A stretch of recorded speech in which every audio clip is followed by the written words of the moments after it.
Hello everyone, welcome back to my channel. Guys, मैं एक और न्यू रीडिंग के साथ आ गई हूँ। कैसे हैं आप सब? आई होप कि सभी अच्छे हैं, खुश हैं, अपनी लाइफ में भी आगे बढ़ रहे हैं।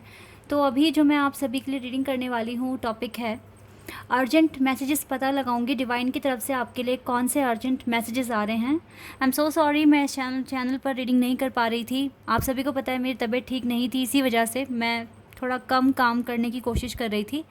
लेकिन अब फाइनली अब बहुत हद तक काफ़ी रिकवरी हो गई है। तो अब कॉन्टीन्यूसली इस चैनल पर कल से तो रेगुलर रीडिंग आनी शुरू हो जाएगी। जैसे मैं 2 रीडिंग अपलोड करती हूँ हर दिन, तो ऐसे ही अब स्टार्ट हो जाएगी। ठीक है, तो अभी फ़िलहाल अर्जेंट मैसेजेस पता करते हैं डिवाइन की तरफ से कौन से अर्जेंट मैसेजेस आपके लिए आ रहे हैं।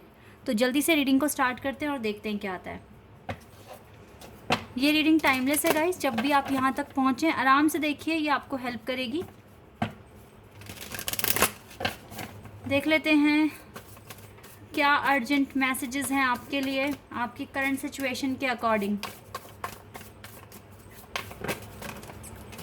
डेसिपेटिंग का कार्ड है पहला,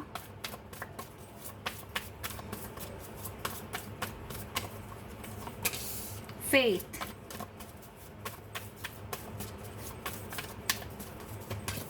फॉरगिवनेस।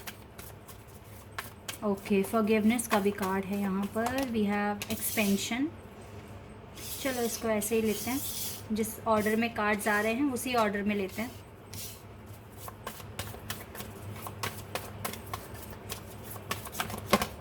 ये कार्ड आने की कोशिश कर रहा है, despondence.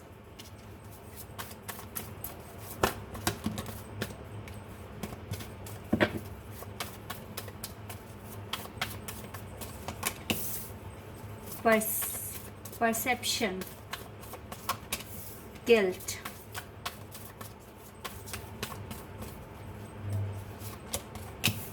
compliancy, complacency, creation, and we have discovery. Mysticism है बॉटम ऑफ द डेक से। आइसोलेशन का कार्ड दिख रहा है। इस आइसोलेशन फेज से निकलते ही जॉय आना है आपकी लाइफ में। पहली बात तो फिलहाल मैं इस वाले कार्ड पे कंसिडर करने वाली हूँ, मिस्टिसिज्म। अभी आप एक ऐसा लग रहा है जैसे एक कमरे में बंद हो गए हैं, इन्वेस्टिगेशन कर रहे हैं, सर्च कर रहे हैं, रिसर्च कर रहे हैं, ताकि आपको आपके टारगेट्स पूरे हो जाए। आपके जो भी आपके गोल्स हैं, विशेस हैं, वो पूरी हो जाए। उसके लिए अभी ऐसा लग रहा है जैसे एक कमरे में बंद हो गए हो, एक जगह बैठे हो। मोस्ट ऑफ द टाइम आप बैठ के काम ही कर रहे हो। आपके पास बहुत कम टाइम है कुछ और दूसरी एक्टिविटीज़ करने के लिए। इवन मैं देख रही हूँ इतने बिजी हो कि आप जिम वगैरह या योगा क्लासेस और मे बी अगर आप कोई अदर एक्टिविटी करते थे खुद के लिए, खुद की हैप्पीनेस के लिए, वो बंद कर दिया आपने। ऐसा मैं यहाँ देख पा रही हूँ, या फिर बंद कर दिए या फिर आप कॉन्टीन्यूसली उसको फॉलो नहीं कर पा रहे हो। कुछ ऐसा मुझे यहाँ दिख रहा है। बहुत रेयर ही टाइम मिल पा रहा है खुद के लिए। मी टाइम बहुत कम है आपके पास। बट मैं आपको यहाँ सजेस्ट करूँगी कि गाइस, कॉन्टीन्यूसली काम करने से कुछ नहीं होने वाला। एक टाइम ऐसा आएगा थक जाओगे। दिन के बाद रात क्यों आती है? क्योंकि हमें भी रेस्ट चाहिए। ऐसे ही अगर आप पूरा टाइम, मैं देख पा रही हूँ आपके अंदर काफ़ी ज़्यादा डेडिकेशन है, काफ़ी अकेले हो आप, और इस अकेलेपन को ख़त्म करना है आपको। आप बहुत काम कर रहे हो अपने सोल एक्सपेंशन के लिए, ये भी दिख रहा है यहाँ पर। लेकिन एक रिदम को भी फॉलो कर रहे हो, अच्छी बात है। लेकिन गाइस, छोटे छोटे ब्रेक्स लो। आपको सच में ना थोड़े थोड़े से हीलिंग की भी ज़रूरत है। थोड़ा अपने माइंड को कुछ अलग तरीके से ट्रीट करो। मतलब थोड़ा सा टाइम निकालो खुद के लिए, मी टाइम लो, और अपने थोड़ा सा डिस्ट्रैक्शन कभी कभी अच्छा होता है। ठीक है, तो अगर आप पूरे दिन काम, पूरा टाइम, पूरा वीक काम कर रहे हो, तो कम से कम संडे तो अपने लिए छोड़ो। थोड़ा बाहर जाओ, आउटिंग करो। ठीक है, थोड़ा सा जो भी चीज़ें आपको करनी पसंद है, मॉल जाना है, शॉपिंग करनी है, या कोई ट्रीटमेंट लेना है, जो करना चाहते हो वो करो। ठीक है, ऑल द टाइम सिर्फ और सिर्फ काम काम, ये भी आपकी हेल्थ के लिए अच्छा नहीं है। फेथ है आपको 100% कि आप अपने टारगेट्स अचीव कर लोगे, और डिवाइन भी आपके साथ दिख रहा है मुझे। अभी क्या देख रही हूँ मैं, थोड़े से इरिटेट हो रहे हो आप नाउअडेज़। ठीक है, इरिटेट हो रहे हो। वो क्यों हो रहे हो? क्योंकि ऐसा भी लग रहा है कि और कितना इंतज़ार, कितना इंतज़ार, कितना इंतज़ार, कुछ इस तरीके से सोच रहे हो।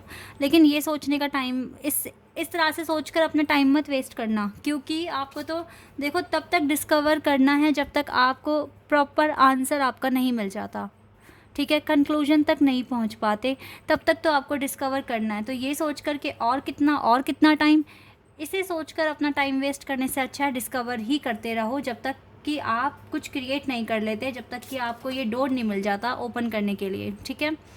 ये बहुत इंपॉर्टेंट है आपके लिए, इसीलिए आपको गिव अप नहीं करना है। डिवाइन आपको देख रहे हैं, प्रोटेक्ट कर रहे हैं, ब्लेसिंग्स भेज रहे हैं। फुल मून पर कुछ अच्छा हो सकता है आपके साथ, कुछ मुझे ऐसा होते हुए दिख रहा है, कुछ इम्पॉर्टेंट, कोई बेटर चेंज, बेटर ट्रांसफॉर्मेशन आपके लिए आने वाला है फुल मून पर। ओके, ऐसा भी मैं यहाँ देख रही हूँ। रो मत, परेशान मत हो, जितना हो सके काम करते रहो, लेकिन बीच बीच में ब्रेक लेना भी बहुत इंपॉर्टेंट है। मुझे लगता है आप में से बहुत सारे लोगों के माइंड में ये क्वेश्चन है कि हम कंसंट्रेशन क्यों नहीं लगा पा रहे अपने काम पर, हम क्यों थक रहे हैं या फ्रस्ट्रेट हो रहे हैं। तो उसका रीज़न यही है, कॉन्टिन्यूसली काम करते ही रहोगे, या फिर ओवर थिंकिंग भी बहुत ज़्यादा कर रहे हो। ये चीज़ें आपके काम में देखो एक टाइम पर ऐसा ही होगा कि आपकी रिदम बिगड़ जाएगी और आप फोकस नहीं लगा पाओगे। ओवर थिंकिंग वाले तो बिल्कुल ही गलत कर रहे हैं, जो ओवर थिंकिंग कर रहे हैं और एक्शन ले ही नहीं रहे हैं और अपना पूरा का पूरा टाइम बर्बाद कर रहे हैं। लेकिन जो बहुत हद तक काम कर रहे हैं, कॉन्टीन्यूसली काम कर रहे हैं, ठीक है, अच्छी बात है, पैशनेट हो अपने काम के लिए, लेकिन अपने हेल्थ का, बॉडी का ध्यान आप ही को रखना है। तो इसीलिए सोच समझ कर प्लान बनाइए। आपके पास, आप बहुत सारा काम करो, अच्छे से खाना पीना खाओ अपना, ठीक है। और मी टाइम बहुत इंपॉर्टेंट है गाइस। हफ्ते में 1 बार या 2 बार अपने लिए भी टाइम निकालो। ये आपके लिए एक मेडिसिन का काम करेगी, जिससे कि आपका कंसंट्रेशन और ज़्यादा बढ़ जाएगा आपके काम में, और ज़्यादा क्रिएटिविटी आएगी, ठीक है, जिससे आपका सोल एक्सपेंशन होगा। आपके मन में नेगेटिव थॉट्स नहीं आएंगे, आप रोओगे नहीं, आपको गिल्ट भी नहीं होगा कि मेरा इतना इंपॉर्टेंट टाइम वेस्ट हो गया, ठीक है। तो ये चीज़ें आपके लिए बहुत इम्पॉर्टेंट है। प्रेयर कर रहे हो जल्द से जल्द आप अपनी लाइफ के अनदर फेज़ में जाने के लिए, एक्साइटेड भी हो, इसीलिए इतना काम कर रहे हो, but still you need some time to rest. Time खुद के लिए भी निकालो, वरना तो फिर क्या होगा ना, सपोज़ दैट आपने नॉन स्टॉप काम किया और खुद का ध्यान नहीं रखा, एग्ज़ाम में बैठ के क्या पता वहाँ पर आपका कंसंट्रेशन लगे ही ना, फिर आप क्या कर लोगे, फिर कैसे वहाँ पर पूरा अटेंशन दोगे अपने एग्ज़ाम में या किसी इंटरव्यू में या फिर किसी बोर्ड मीटिंग में। अब आप देखो कि आपको क्या करना है, प्लान करो अच्छे से और फिर उसे फॉलो करो, और उसमें अपने लिए छोटे छोटे ब्रेक्स लो, जिससे कि आप थोड़ा सा अपने लिए भी टाइम निकालें, ठीक है। मुझे जो दिख रहा है अभी, जो चीज़ यहाँ पर डिवाइन भी कह रहे हैं आपसे कि आपको लोगों को माफ़ करना है, खुद को हील करने के लिए माफ़ करना है आपको लोगों को, ठीक है। इवन हो सकता है आपकी नज़रों में वो लोग माफ़ी के लायक नहीं हैं, ठीक है, ऐसा हो सकता है, क्योंकि वो आपको इरिटेट कर रहे हैं, फ्रस्ट्रेट कर रहे हैं, आपको डिस्ट्रैक्ट कर रहे हैं आपके काम में, और हो सकता है कि आपकी प्रोग्रेस से जेलसी भी फील करते हैं। पर ऐसे लोगों का कुछ नहीं हो सकता, पहली बात तो ये है। लेकिन एक चीज़ मैं आपको बताना चाहूँगी, अगर कोई आपसे जेलसी फील कर रहा है, इसका मतलब है कि वो आपको बहुत बेटर समझता है खुद से, पहली बात तो ये है। और दूसरी बात ये है कि पता है, अब आपका जो पेशेंस लेवल है डिवाइन चेक कैसे करेंगे, इन्हीं लोगों के थ्रू तो करेंगे कि कितना पेशेंस रखना सीखा, कितना अपने आप को हील कर पाया ये इंसान, कितना इसने अपने गुस्से पे कंट्रोल करा है, कितना चेंज इस पर्सन की लाइफ में आया है। तो भगवान उन्हीं लोगों के थ्रू आपको चेक करते हैं। इसीलिए आपको खुद को हील करने के लिए आपको माफ़ करके चलना पड़ेगा, इन लोगों को इग्नोर करके चलना पड़ेगा, और अपने दिल में उनके लिए कोई हेट फीलिंग्स भी नहीं रखनी, ठीक है।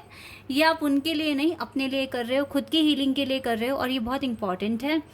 और गाइज़, ये तो अगर आपने अपने अंदर इन चीज़ों को अगर आप अपने अंदर ले आए, तो आप ट्रस्ट में आप डिवाइन के एक स्टेप और क्लोज पहुंच जाएंगे। वो आपको एक कदम और अपनी तरफ बुलाएंगे, क्योंकि आपके अंदर जो हेट फीलिंग्स हैं वो होगी ही नहीं किसी के लिए भी। तो अगर कोई भी आपको बुरा भला कहता है, तो आप बस ये समझ लीजिए सामने वाला पर्सन थोड़ा बीमार है, अभी उसको हीलिंग, गाइडेंस और बहुत चेंजेस की ज़रूरत है लाइफ में। तो आप उस पर गुस्सा ना होकर थोड़ा सा काइंडनेस ही शो कीजिए अपनी, कि चलो सामने वाला बीमार है, हम क्यों उसकी तरह बीमार बने, हमें तो नहीं बीमार बनना ना, तो हमें अपनी लाइफ में आगे बढ़ना है। तो ऐसे लोगों को या तो इग्नोर कर दीजिए या फिर वहाँ पर चुप रहिए, ठीक है। आपकी बहुत सारी एनर्जी सेव हो जाएगी। और सच में अगर हम किसी नेगेटिव पर्सन से ज़्यादा इंटरेक्शन मतलब ज़्यादा इंटरेक्ट अगर हम करते हैं तो सच में हम थोड़ी नेगेटिविटी खुद भी ले लेते हैं, ठीक है। एक एडवाइस आपके लिए और है, अगर आप एक बहुत बड़े मिशन पर काम कर रहे हैं, आपके पास टाइम कम है और आप बहुत बड़े प्रोजेक्ट पर, या आपका बहुत बड़ा पर्पस है जिसको आपको अचीव करना है और आपको लगता है कि आपको फुल कंसंट्रेशन के साथ इसको सीरियसली लेना है, तो गाइज़ ऐसे टाइम पर कुछ टाइम के लिए आप किसी की भी कोई भी नेगेटिव बातें सुने नहीं, क्योंकि ऐसा होता है जब हम किसी की नेगेटिविटी सुनते हैं तो वो थोड़ी बहुत हम में भी आ जाती है, ठीक है। सपोज़ दैट आपका कोई फ्रेंड है और वो आपके साथ डिस्कस कर रहा है या अपनी प्रॉब्लम्स आपके साथ शेयर कर रहा है या रो कर बता रहा है, या अपने बहुत सारे जो भी उसकी लाइफ में अब तक नेगेटिविटी उसने फेस की है वो आपको बता रहा है, तो अगर आप एक बहुत बड़े मिशन पर काम कर रहे हो तो उस टाइम आप मत सुनिए, उनको मत सुनिए। इवन उनको सुनने की बजाय आप ये बोलिए कि उन सारी बातों को भूल कर आप किस तरीके से खुद हील हुए अपने एग्जाम्पल देने शुरू कर दो, ठीक है। आप कैसे खुद को हील कर रहे हो, कैसे आप डिवाइन पर बिलीव कर रहे हो, कैसे आप हार्ड वर्क कर रहे हो, कैसे आप नेगेटिविटी को दूर भगाने की कोशिश कर रहे हो, ठीक है। इन चीज़ों को आप उन्हें बताइए, एक तो आपका भी कॉन्फिडेंस बढ़ जाएगा और साथ में जो सामने वाला जो नेगेटिविटी आप तक पहुंचाने वाला है, भले ही चाहे वो इनडायरेक्टली होने वाली है बात, आप उससे बच जाएंगे और आप सामने वाले की भी इनडायरेक्टली हेल्प कर देंगे, ठीक है। उसी टाइम पे आप बोलो अरे ये जो भी नेगेटिव चीज़ें जो हो रही हैं ये हमें हील करने के लिए ही होती है, हमारे अंदर ट्रांसफॉर्मेशन लेकर आने के लिए होती है, हमारा सोल एक्सपेंशन कराने के लिए होती है। सो जो हुआ हुआ, अब आप भगवान में बिलीव करो, खुद में बिलीव करो, आगे बढ़ो, ठीक है। इस तरीके से उनको बोल दो, उनकी बातें मत सुनना बिल्कुल भी गाइस, ट्रस्ट मी, ठीक है। वरना फिर आप बहुत दिन तक ना आपको भी सफ़र करना पड़ सकता है, क्योंकि नेगेटिविटी जब आती है तो उसे जाने में टाइम लगता है, उस चीज़ को ठीक होने में टाइम लगता है, ठीक है। ये उसी तरीके से होता है जैसे कि आपने एक बीज बोया मिट्टी में, तो एक पौधा बनने में भी टाइम लगेगा, वैसे ही नेगेटिविटी को निकलने में आपके माइंड से, हार्ट से, सोल से फिर थोड़ा टाइम लगेगा, बहुत टाइम ख़राब हो जाएगा आपका, ओके। तो क्रिएटिव बनिए, दूसरों की नेगेटिविटी सुनने की बजाय उनको पॉजिटिविटी देने की कोशिश कीजिए और ख़ुद को भी बचाइए। और आपको, अब मुझे वैसे काफ़ी लोगों में ये चेंजेस दिख रहा है, क्योंकि आपने फेथ बना लिया ना डिवाइन पे बहुत ज़्यादा, तो आप लोगों को माफ़ कर रहे हो, बहुत सारे लोग तो माफ़ कर रहे हैं और आगे बढ़ रहे हैं, चुपचाप सुन रहे हैं, आराम से रिलैक्स होकर उनकी बातों को अपने ऊपर हैवी होने दे ही नहीं रहे हैं। तो ये चीज़ें बहुत इंपॉर्टेंट है। अब पहले की तरह आपको गिल्ट भी नहीं होता, ये डिफरेंस भी आपने देखा होगा जो लोग इन सारी चीज़ों को फॉलो कर रहे हैं। तो ऐसे ही करते रहिए गाइस, बहुत इंपॉर्टेंट जर्नी है आपकी, इसको बैलेंस रखना आप ही का काम है, ठीक है। मैं आप सभी लोगों के साथ हूँ आपकी जर्नी में। थोड़ा भी अगर आपकी टेंशन ख़त्म करने में मैं मदद कर पा रही हूँ तो मुझे बहुत खुशी होती है इस बात के लिए। और आई होप कि आपको भी रीडिंग्स मेरी पसंद आ रही हैं। और चलिए अभी हम एक बार एंजल आंसर्स भी पता लगा लेते हैं, एंजल आपको क्या आंसर देने वाले हैं।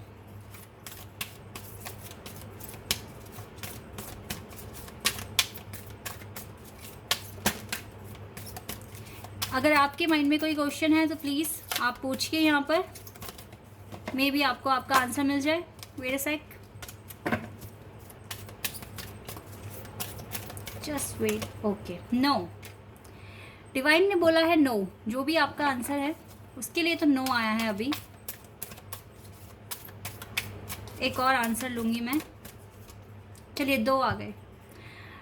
No, a year from now, हो सकता है जो आप पूछ रहे हैं उसमें आज से ठीक 1 साल लग जाए, इसीलिए अभी के लिए शायद नो है। हो सकता है 1 साल के अंदर अंदर आपको जो भी आप मांग रहे हो वो आपको 1 साल के अंदर अंदर मिले।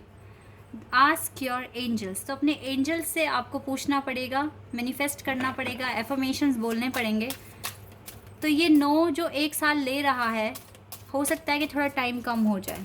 एक और लेते हैं answer, it's up to you. बहुत टिपिकल आंसर्स आए हैं आज आपके लिए, लेकिन यस, ये यस हो सकता है अगर आप बिलीव करते हैं तो, ठीक है। हो सकता है कि यस गाइस, अभी आप थोड़ा सा परेशान भी है ना, इसीलिए शायद इसी वजह से, क्योंकि आपका जो मेंटल अभी सिचुएशन है ना वो बैलेंस नहीं है, ठीक है, थोड़ा परेशान है आप, जैसे कि मैंने रीडिंग के स्टार्टिंग में बताया था, इसीलिए ये 9 है और ये 1 साल लेगा अगर यही आपकी सिचुएशन रही तो। अगर अपनी सिचुएशन को इम्प्रूव करते हो, एंजल से बात करते हो, एफर्मेशंस बोलते हो, प्रेयर करते हो, तो मे बी ये जो आप पर जो डिवाइन ने छोड़ा है ये देन यस में हो जाएगा, ठीक है। तो प्लीज़ प्लीज़ जितना हो सके अपनी जर्नी पर फोकस कर अपना हार्डवर्क कीजिए, और मोस्ट इम्पॉर्टेंट थोड़े थोड़े से ब्रेक लेकर इन्जॉय कीजिए अपनी लाइफ को। ये भी आपके लिए बहुत इंपॉर्टेंट है, जिस तरीके से आपका काम इंपॉर्टेंट है, ये आपके लिए एक मेडिसिन का रोल प्ले करेगा और आपको एक्टिव रहने में बहुत ज़्यादा हेल्प देगा, ठीक है। Guys, this is your reading. I hope कि आपके साथ रेजोनेट हुई हो, आपको पसंद आई हो। अगर ये रीडिंग आपके साथ रेजोनेट हुई है तो कमेंट सेक्शन में बताइएगा। चैनल पर अगर आप नए हैं तो सब्सक्राइब कर देना, वीडियो को लाइक कर देना। अभी के लिए बस इतना ही गाइस, बाय, टेक केयर।